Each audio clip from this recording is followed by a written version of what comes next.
माझं नाव दामिनी आहे. मी खूप सुंदर होते. त्यामुळे माझ्या लग्नासाठी खूप चांगले चांगले स्थळं येत असत.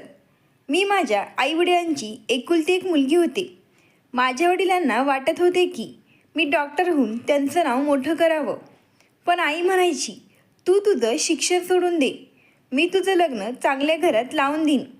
मी तिला म्हणायचे, मला डॉक्टरच व्हायचं आहे. पण ते ऐकून तिला राग यायचा आणि ती म्हणायची, तू आधी लग्न कर, वाटलंच तर शिक्षण नंतर कर. मात्र माझे वडील माझ्या लग्नासाठी तयारच होत नव्हते.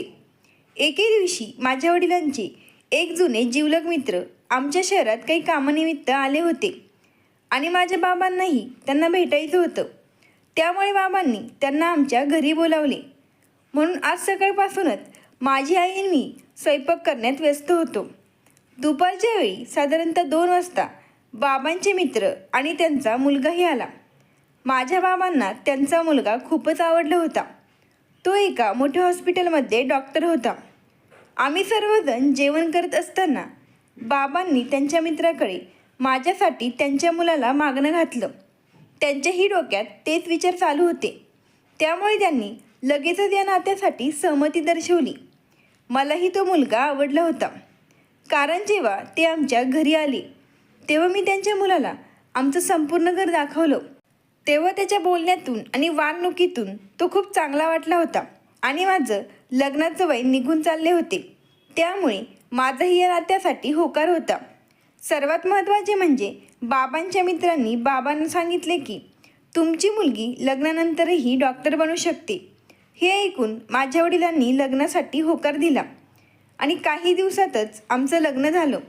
लग्न झाल्यावर जेव्हा मी माझ्या सासरच्या घरी गेले तेव्हा पाहिलं की ते लोक खूप श्रीमंत होते.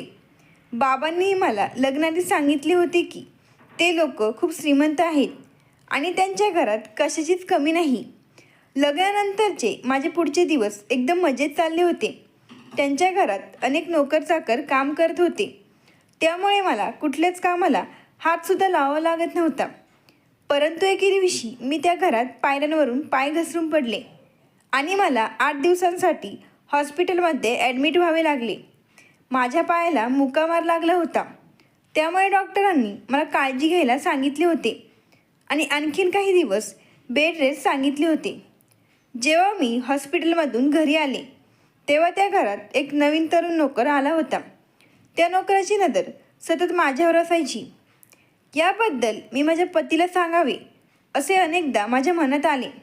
परंतु मी हा सुद्धा विचार केला की मी या घरात नवीन नवरी आहे. त्यामुळे कदाचित तो माझ्याकडे पाहत असेल. परंतु तो माझ्या अधिकच जवळ येऊ लागला होता. जर एखाद्या कामासाठी मी दुसऱ्या नोकराला आवाज दिला तर तोच येऊन माझी कामे करायचा. एके दिवशी तो माझ्या खोलीत आला. मी बेडवर पडलेली होती. त्याने मला पाहिलं आणि म्हणाला, मालकीनबाई, तुम्ही खूप थकल्यासारखी दिसताय. तुम्हाला काही हरकत नसेल तर मी तुमचे पाय दाबून देतो. हे ऐकून मी खूपच दचकले. मी तरुण होते, सुंदर होते, पण मला कधीच पतीव्यतिरिक्त इतर कोणत्याही परपुरुषाने हात लावला नव्हता आणि मी कधीच कोणत्याही नोकराकडून असं काम करून घेतलं नव्हतं. म्हणूनच मी त्याला थोडं कठोरपणे नकार दिला, ज्यामुळे त्याचं मन दुखावलं गेलं आणि तो गुपचूप तिथून निघून गेला. नंतर मला जाणवलं की मी त्याच्याशी थोडं जास्तच कठोर बोलले. कदाचित तो खरोखरच माझे पाय दाबण्याच्या हेतूने आला असावा आणि डॉक्टरांनीही मला माझ्या पायाची मालिश करायला सांगितले होते. मग मी मनात विचार करू लागले की तो तरुण आहे, मेहनती आहे आणि त्याचा हेतू काही चुकीचा नसेल. दुसऱ्या दिवशी त्याने पुन्हा विचारले, मालकीनबाई, आज तुमच्या चेहऱ्यावर खूप थकवा दिसतोय. मला तुमचे पाय दाबू द्या. त्या दिवशी खूपच थंडी पडली होती. त्यामुळे माझा पायही खूप दुखत होता. म्हणून मी त्याला होकार दिला. त्याने खूप हळुवारपणे पाय दाबायला सुरुवात केली आणि माझा पायही दुखायचा शांत झाला. तो म्हणाला, मालकीनबाई, तुम्हाला नीट झोप लागावी म्हणून मी तुमचे पाय दाबत राहतो. मी त्याच्या कामगिरीमुळे खूप खुश झाले आणि मी माझ्या पर्समधून काही नोटा काढल्या आणि त्याला ते पैसे देऊ लागले. पण त्याने ते पैसे घेण्यास स्पष्ट नकार दिला. त्याला लादल्यासारखे झाले. तो म्हणाला, मालकीनबाई, माझा पगार खूप चांगला आहे, मला याची गरज नाही. मात्र मी त्याचे काही ऐकले नाही व त्याला पैसे दिले आणि सांगितलं, हे तुझ्या मेहनतीचं फळ आहे. हे ऐकून त्या नोकराने माझ्याकडून पैसे घेतले आणि तो खोलीबाहेर गेला. माझे पती रात्री उशिरा घरी येत असल्याने संध्याकाळी मी पुन्हा त्या नोकराला खोलीत बोलावले आणि त्याला सांगितले, तू पाय दाबल्यावर मला खूप शांत झोप लागते, म्हणून जोपर्यंत मालक घरी येत नाही तोपर्यंत तू इथेच माझ्या खोलीत राहा. कदाचित नोकराला पैशांचा मोह झाला असावा, त्यामुळे तो माझं बोलणं ऐकून आनंदी झाला आणि म्हणाला, मी तर एक साधा नोकर आहे, तुम्ही जे काही सांगाल ते मी करीन. तुमच्या पायाच्या वेदना कमी व्हाव्यात यासाठी मी तुमचे पाय दाबत राहीन, जेणेकरून तुम्हाला शांत झोप लागेल. हे ऐकून मी त्याला म्हटलं, तुझ्या हातात जणू जादू आहे, म्हणून माझा सारा थकवा नाहीसा होतो. मग एके दिवशी त्या नोकराने मला सांगितले की तुमच्या सासूबाईसुद्धा कधीकधी माझ्याकडून पाय दाबून घेतात. हे ऐकून मी खूपच आश्चर्यचकित झाले. मला माझ्या सासूबाई अशा वाटत नव्हत्या, पण हा नोकर खोटं बोलणारा वाटत नव्हता. मला सासरी येऊन साधारण 4-5 महिने होत आले होते आणि मी घरातील नोकरांची सवय लक्षात घेतली होती. तो नोकर नेहमी मला खरेच सांगायचा, पण घरातील इतर नोकर मंडळी, विशेषतः मोलकरणी, खोटारड्या आणि अप्रामाणिक होत्या. त्या माझ्या कोणत्याही गोष्टी मोठ्या करून साऱ्या परिसरात पसरायच्या, म्हणून मी त्यांना माझ्या खोलीत येऊ देत नव्हते. हा नोकर मात्र शांत आणि प्रामाणिक असल्यामुळे माझा त्याच्यावर विश्वास होता. तो माझ्या खोलीत यायचा, पण नेहमी नजरेत नम्रता ठेवून वागायचा. त्याने माझ्या शरीराला कधी हात लावला तरी त्याच्या वागण्यात काहीही वाईट हेतू जाणवत नसे. एके दिवशी मी माझ्या पतीला सांगितले की आपल्या लग्नाला इतके दिवस झाले तरी आपण कधी कुठे फिरायला गेलो नाही. हे ऐकून माझे पती म्हणाले, तू सतत झोपलीच असते. मी रात्री घरी येतो तेव्हा तू गाढ झोपलेली असते. दिवसा मला वेळ नसतो आणि रात्री तुला माझ्या आधी झोप लागते. हे ऐकून मला जाणवले की हे सगळं त्या नोकराच्या मालिशमुळेच होते. माझ्या पतीची तक्रार योग्यच होती. मला रोज रात्री आपल्या पतीसाठी जागं राहायला हवं होतं. त्या दिवशी मी ठरवलं की आज रात्री नोकराला पाय दाबण्यासाठी स्पष्टपणे नकार देईन, जेणेकरून मला झोप येणार नाही आणि मी पतीसाठी जागी राहीन.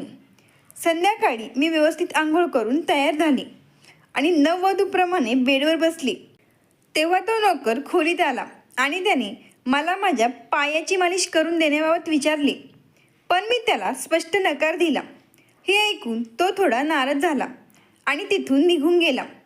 काही वेळानंतर तो पुन्हा माझ्या खोलीत आला. तेव्हा त्याच्या हातात दुधाचा ग्लास होता. मी त्याच्याकडे पाहिले आणि दूध पिऊन घेतले, पण थोड्याच वेळात मला झोप लागली.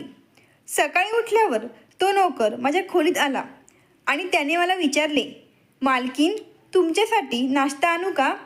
तेव्हा मी बाजूला पाहिले तर बेड रिकामा होता. मग नोकर म्हणाला, मालकांना काम होतं, ते नाश्ता करून निघून गेले. हे ऐकून माझा मूड खराब झाला. मी रात्रभर त्यांची वाट पाहिली, पण ते सकाळी मी उठण्याआधीच ऑफिसला निघून गेले.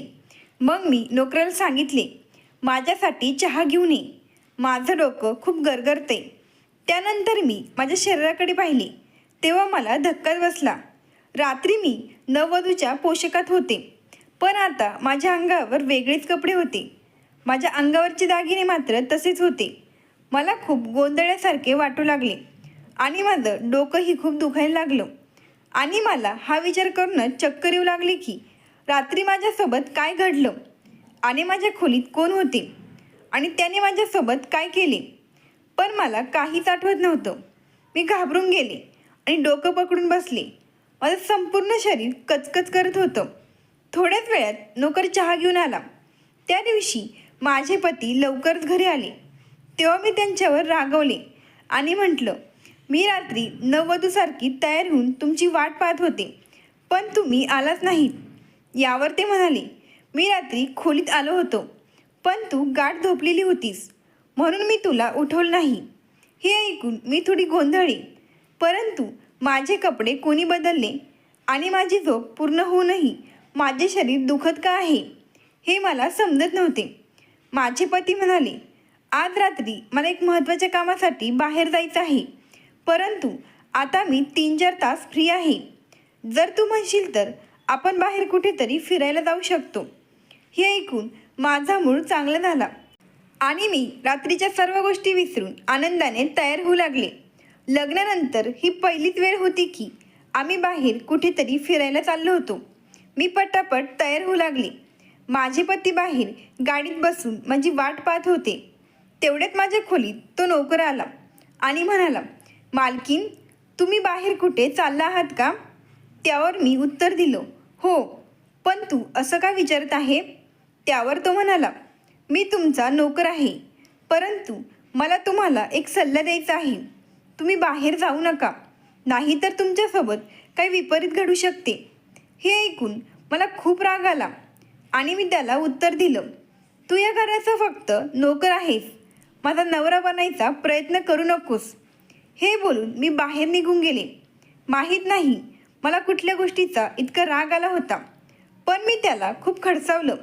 त्यालासुद्धा आपली लायकी समजली होती, कारण जेव्हा मी परत घरी आले तेव्हा तो माझ्या समोरसुद्धा आला नाही. माझे पती मला गेटजवळ सोडून पुन्हा बाहेर निघून गेले. घरी येताच मला जाणवलं की माझा पाय खूप दुखत आहे. कदाचित मला मालिशची सवय लागली असावी, पण त्या दिवशी मी नोकराला खूप दुखावलं होतं, त्यामुळे तो माझ्या पायाची मालिश करण्यासाठी आला नाही. मात्र मला त्याची खूप गरज होती, म्हणून मी एका नोकरीला बोलावलं आणि त्या नोकराला माझ्या खोलीत पाठवायला सांगितलं. काही वेळाने तो नोकर माझ्या खोलीत आला आणि माझे पाय हळूवारपणे दाबू लागला. हे पाहून मला थोडं लाजल्यासारखं झालं, कारण मी त्याला खूप खडसावले होते, परंतु त्याने माझ्या बोलण्याचा राग अजिबात धरला नव्हता. तो एकदम शांत बसला होता. म्हणून मी त्याला म्हणाले, मला त्यावेळी काय झालं होतं ते माहीत नाही, म्हणून मी तुला खूप गडबड केली. इतक्या दिवसांनी मी माझ्या पतीसोबत बाहेर जाणार होते, त्यामुळे तुझं बोलणं मला खूप खटकलं. त्यासाठी मला माफ कर.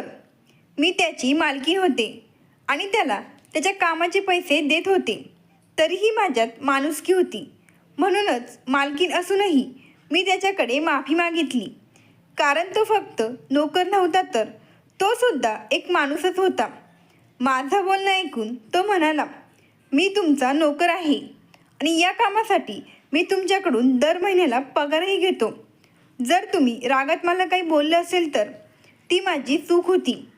हे ऐकून मी गप्प झाले, पण असंही ठरवलं की यापुढे मी त्याच्यावर असे ओरडणार नाही.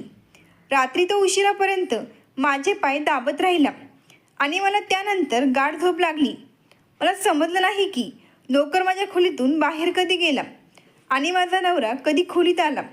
सकाळी मी उठले तर माझे पती बाथरूममध्ये होते आणि ते बाहेर जाण्यासाठी तयार होत होते. मी त्यांना आश्चर्याने पाहू लागले. हल्ली मला काय होत होतं हेच मला समजत नव्हते. नोकराच्या मालिशमुळे मला इतकी गाढ झोप लागायची की मला काही जाणवत नसे आणि मला हेही समजत नव्हते की माझे पती आमच्या खोलीत कधी यायचे. मी विचार करू लागले की या नोकराच्या मालिशमध्ये अशी काही जादू होती की माझा नवरा येण्याआधीच तो मला झोपून टाकायचा आणि सकाळी मी उठले की माझं डोकं जड व्हायचं व शरीर थकून गेलेलं असायचं. पण ही गोष्ट मी माझ्या नवऱ्याला सांगितली नाही. मला वाटलं की हे ऐकून तो माझ्यावर रागवेल. एकदा माझा नवरा दिवसा घरीच होता. मी नोकराला घरातल्या सगळ्या कामांसाठी पाठवलं, पण माझ्या खोलीत येऊ दिलं नाही. नोकर शांतपणे त्याचं काम करत राहिला.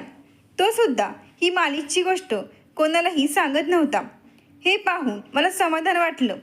पण जेव्हा नवरा कामासाठी घराबाहेर असे तेव्हा मी त्याला पुन्हा खोलीत बोलवायचे.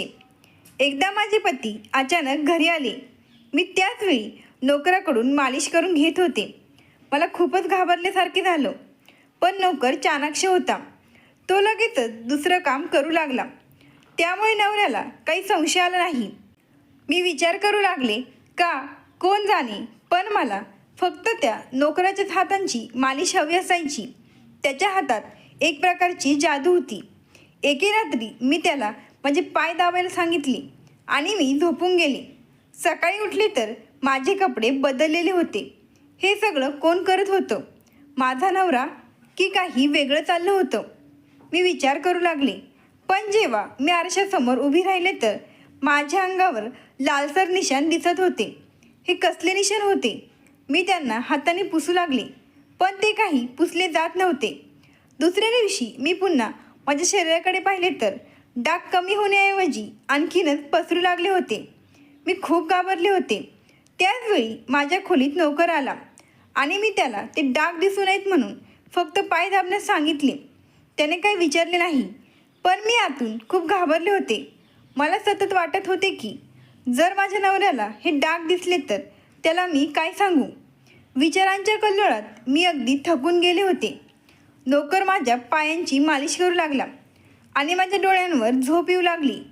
तेव्हा अचानक त्याने मला एक वाक्य म्हणले, ज्यामुळे मी हादरून गेले. मालकीन, तुम्ही मला खूप आवडता. त्याने हे म्हणताच मला खूप गोंधळल्यासारखे वाटले. झोपेचे मी आहारी जात असल्याने मला त्याचे म्हणणे नीट समजले नाही आणि काही वेळातच मी गाढ झोपी गेले.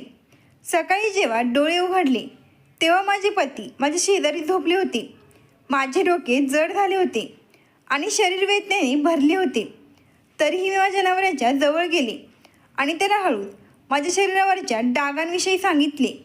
मला वाटले की हे डाग वाढत असल्यामुळे मी त्यांना हे सांगायला हवं. जेव्हा मी त्यांना हे सांगितले तेव्हा ते चकित झाले. त्यांनी माझ्या अंगावरचे ब्लँकेट काढले. माझ्या शरीरावरचे डाग पाहून ते रचकले आणि माझ्यापासून दूर झाले.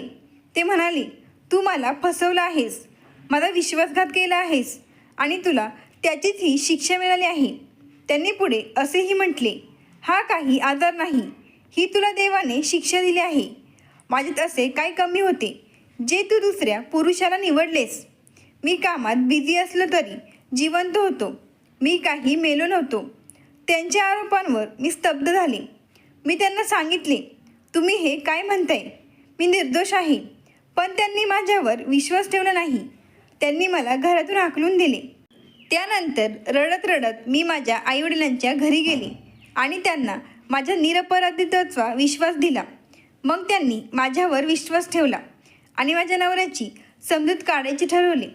पण त्याआधीच माझ्या माहेरच्या घरी घटस्फोटाचे कागद आले आणि माझं हस्तखेळतं आयुष्य उद्ध्वस्त झालं. त्यानंतर एके दिवशी माझ्या आईने सांगितले की तुला कोणीतरी भेटायला आले आहे. मी धावतच गेले. विचार केला, कदाचित माझ्या सासरचे कोणीतरी असेल. जेव्हा मी बाहेर गेले तेव्हा समोर तोच नोकर उभा होता.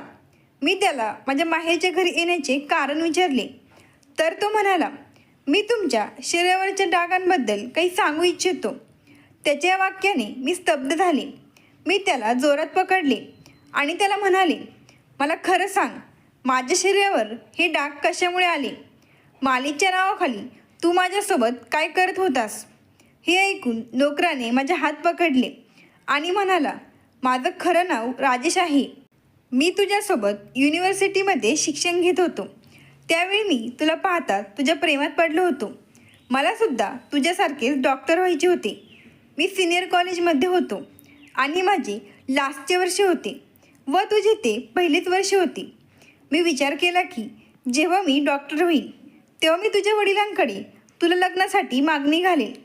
पण एके दिवशी तुझ्या एका मैत्रिणीकडून मला समजले की तुझ्या वडिलांनी तुझ्यासाठी त्यांच्या एका मित्राच्या मुलाला पसंत केले आहे. तेव्हा मी खूप निराश झालो. काही दिवसातच तुमचे लग्न झाले. माझे प्रेम दुसऱ्याचे झाले होते. मी तुझ्या प्रेमात इतका वेडा झालो होतो की मला काहीच समजत नव्हते. आणि त्याच वेळेस माझी परीक्षाही चालू झाली होती. त्यावेळी मी स्वतःला कसेबसे सावरले आणि अभ्यासावर लक्ष केंद्रित केले, ज्यामुळे मी डॉक्टर झालो. पण ह्या आनंदाची बातमी सांगण्यासाठी जेव्हा मी माझ्या गावी पोचलो तेव्हा घरात जातात माझ्यावर दुःखाचा डोंगर कोसळला. माझ्या आईचे निधन झाले होते. तिला अनेक दिवसांपासून टीबीचा आजार होता. त्यानंतर गावाकडे काही दिवस राहून पुन्हा मी शहरात आलो. अनेक मोठमोठ्या हॉस्पिटलमधून मला जॉबसाठी कॉल आले होते. त्यातीलच एका हॉस्पिटलमध्ये मी जॉब करू लागलो. पण एके दिवशी जेव्हा मी तुला त्या हॉस्पिटलमध्ये पाहिले तेव्हा मला समजले की माझे सिनियर डॉक्टर तुझे पती आहेत. पण त्यांनी मला तिथे कधी पाहिले नव्हते, कारण मी तिथे नवीन होतो. परंतु त्यांना मी ओळखत होतो. ते जनरल सर्जरी विभागात काम करायचे, पण फारसे ते हॉस्पिटलमध्ये येत नव्हते. त्यांचा बहुतांश वेळ ते त्यांच्या प्रेयसीसोबतच घालवायचे. हे आमच्या संपूर्ण हॉस्पिटलला माहीत होते, कारण त्यांची प्रेयसी त्याच हॉस्पिटलची नर्स होती आणि मी त्या हॉस्पिटलच्या OPD विभागात रात्रपाळीसाठी असायचो. खरं तर तू पाय घसरून पडली नव्हतीस. तुला तुझ्या पतीने गुंगीचे औषध दिले होते आणि त्या पायऱ्यांवरून ढकलून दिलं होतं. त्यांनी तुला मारण्याचा प्लॅन केला होता, पण त्यांचा तो प्लॅन फसला आणि तू थोडक्यात बचावलीस. मी हॉस्पिटलमध्ये त्या रात्री तुझे रिपोर्ट पाहिले तर त्यात तुला गुंगीचे औषध दिल्याचे समजले आणि मला माहीत होतं तुझा पती पुन्हा तुला मारण्यासाठी काहीतरी प्लॅन करेल, कारण त्या दोघांना लग्न करायचे होते आणि तू त्यांच्या लग्नाचा अडथळा ठरत होतीस. मी तुझ्यावर मनापासून प्रेम केलं होतं, त्यामुळे तुझ्या जीवाची जबाबदारी माझी होती. म्हणूनच मी त्या घरात नोकर बनून राहू लागलो आणि मी मालिशच्या बहाण्याने तुझ्या खोलीत यायचो, कारण तुझ्या पतीपासून तुला धोका होता. तुझ्या दुधाच्या ग्लासमध्ये गुंगीच्या गोळ्यासुद्धा तुझा पतीच टाकायचा आणि तो दुधाचा ग्लास मला तुला द्यायला सांगायचा, जेणेकरून तू झोपून राहावी आणि तो बाहेर मस्त त्याच्या प्रेयसीसोबत हॉटेलवर असायचा. हे ऐकून मी आश्चर्यचकित झाले. मी त्याला विचारले, माझी पती नसताना तू कधी माझ्यासोबत काही चुकीचे केले का? हे ऐकून त्याने माझा हात त्याच्या डोक्यावर ठेवला आणि म्हणाला, मी तुझ्यावर प्रेम करत होतो आणि तुझ्या मर्जीशिवाय तुझ्यासोबत असे काही करण्याचे विचारही मनात आणू शकत नव्हतो.